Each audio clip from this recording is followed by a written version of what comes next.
So, you want to learn how to draw art like the best art channels on YouTube? Like maybe Mark Brunet, or maybe you're more of a Sam Does Arts guy. But anyway, I'm here to teach you how to draw like these fantastic artists you see on YouTube. You gotta start somewhere, and I'm gonna teach you how. First, you'll need some paper and a pencil. But let's say you want to try this thing, the drawing tablet. I'm going to tell you right now, you do not ever want to start with this first. The reason is that when you're using an eraser, it's much harder and much more limited than a drawing tablet. The drawing tablet has so many cool tools, but the pencil and eraser forces you to think creatively and strategically because you do not have all the abilities that a drawing tablet has. It forces you to be more efficient. A basic part of art is anatomy. While the barrier to entry in art is low, as you'll only need a pencil and some paper, you don't even need a sketchbook. You'll still need to learn the basics of how this all goes together. When I first started out, I literally would just start drawing in all the details and things would get super confusing and they wouldn't look as good. What you're going to need is a plan, and that will start with a rough sketch of your drawing. You're going to start with a circle for the head, then you're going to draw a line down. Make sure it doesn't go down too far, about half the length of the head, which is the circle that we drew. Then you're going to draw a bit of a shield shape around that, working your way down with a neck, and then you're going to create a shoulder. These are going to involve some more trapezoid and cylinder shapes, and notice how these are basic shapes going together. And that's how the anatomy all goes together. You're going to just use basic shapes. I'm not going to get in depth with anatomy today. I'm going to save that for a later video. But today, you're just going to be working on getting those shapes together to form a human being. It's not about getting all the curves right, it's about getting those shapes in place so that you can recognize how this is going to look. You're not going to be drawing any of the details, nothing, just the shapes for now. You're going to work your way down to the torso. There's more of a pentagon shape for the more of the crotch area, and then you're going to work your way down more cylinders for the legs. You might want to draw a little circle in there for the knees, and then you're going to work your way down to the feet, which are more like a slightly rounded triangle. The reason why we're starting off with human anatomy is because it's going to unlock so many things for you. How to draw buildings, and how to draw animals, and so much more. The key to drawing is to learn how to make those shapes, and drawing people will be your best practice. Shapes are the building blocks of art. So, while I'm not going in depth with anatomy today, I want you to know that everything is formed from these shapes. So keep that in mind. If you're ever hung up, maybe try making a new shape or a new form. But now we're going to get into the more technical aspects of art. Technicalities of art, not really the rules of art, but more like the general guidelines that will help you become a better artist. They'll help you practice better, draw stuff better. It's good for a lot of things. These technicalities will very much help you. And the first one is using reference images. You will need to use reference images to learn. There's no way around it. It's fun. It's great. There's nothing bad about it. But there seems to be a new trend of people saying, well, using reference images is cheating. It's not cheating. There's no such thing as cheating in art because that would mean that there are rules to art, and there are no real rules to art. It's all just fun. We're having fun. And it's okay to use a reference. We use models for science and math and engineering. Why do you think blueprints exist? So that there's a model to work off of. In fact, engineering is a good analogy for art. You're making something complex. You're building something from the ground up. You are going to need a reference because you can't just remember how to put it all together. You need something physical in front of you so that you can study from, learn from. And these people who are saying using references is cheating, they don't teach art. So copy, trace, reference. These are all tools that are going to help you learn. As long as you're not using them as a crutch forever, you will improve, and that's the important thing. Although even pro artists use references, so you'll never truly outgrow it.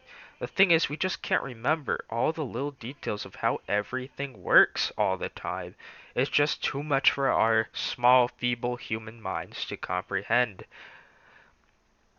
And a great way to explain this is draw the Iron Man Mark 85 suit without a reference. Just copy from memory. You can't do that. It's just impossible. There are limits to what we can remember, how we can remember them. There's too many shapes, colors, and intricate details on something like the Iron Man Mark 85 suit for us not to use a reference. We have to. We can't just draw everything from memory. No one can. And anyone that expects this from you doesn't know anything about art. And I'm tired of people who are not in this profession teaching young artists who are trying to learn how to make art. They don't know. They can't teach you. They shouldn't be teaching you. They are not qualified. Someone who has studied art and has worked on it for a long time, like me, can teach you. I've been an artist since middle school. I dropped it around freshman year, but I came back to it later in freshman year, and that was great. I've been doing art for so long now that I can teach someone else, and I still don't know everything. So people who are unqualified for this should not be teaching other people how to make art. Using a reference is not cheating the final time. And there's a man on YouTube. He's a great artist. He's so much more experienced than I am. And his name is Scott Christian Sava. And he can do this better than anyone. He can explain this better than I can. It's just that you can make anything and no one should tell you how to make it. No one should be the judge of how you assemble your creative work but you. They can certainly judge your art, but they can't judge how you made it. That's up to you to decide. It's a creative process, and you should be proud of taking different steps and liberties on how to make your art. It's something to be proud of. Use references. Trust me, you won't regret it. The next thing to keep in mind is that you do not have to buy expensive things to start art.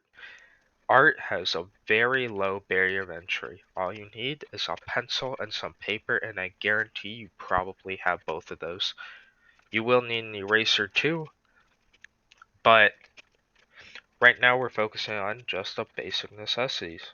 Pencil and paper, and you can get started learning from there. I'm tired of so many hobbies being gatekept by, well, you didn't buy the most expensive things, so your materials aren't good enough. It extends to cars and video games and so many other hobbies. But for art, you just need a pencil with an eraser on it and a piece of paper. That's all you need. And you could get started from there. That's one of the coolest things about art. Anyone can start doing it. I started on just a pencil and some scrap paper had lying around, as basic as it gets. The next thing you'll need to know is to never be embarrassed of your art. Frequently, I catch myself scratching out drawings or getting angry with what I made because it didn't end out the way I wanted it to. Sometimes when we make art, we have good days and bad days, and that's the same with a lot of things in life, including just life itself. So, when you scratch out these drawings, you start to get a negative perception of your art. Just be warned that you won't always be successful with every piece. There's no, well, I got it good once, and now I'm gonna get it good every time from now on because look at that, I made a good one. No, you aren't. You're just going to make some good ones and some bad ones. And that's okay. We all mess up sometimes. So just know that when you can't make good art, that doesn't mean you're a bad artist. It just means you're having a bad day. And that's perfectly okay. The last thing I want to talk about is to not be ashamed of what you draw. There are certainly shameful things to draw. I'm not going to say nothing is off limits. Well, technically, there are some things that aren't off limits. Everything is not off limits because you're an artist, but I will say there are some shameful things to draw, but do not be ashamed of your artwork because I know that the people watching this are normal, good artists, I hope, and when you go to make something, you lean over it when someone's walking by. I get it. Maybe your original character is a bit weird looking. Maybe you'll draw some eyes or make you think differently about yourself. Like, am I perverted? Am I nerdy? Am I a dork? A lot of questions enter our heads as people walk by. We kind of flip through our pages and we cover it up and we put our cups and other things on top of it, pretend like we're just moving them there for now, but really it's just to cover up the fact that we feel ashamed. And the reason why I brought this up is because of a YouTube comment I read, and it was a guy asking if he should be able to draw female characters, or if he could draw female characters because he was a guy. And I thought, are people this cautious when drawing? Are people afraid that there's going to be something off limits that they made? And the answer is don't be.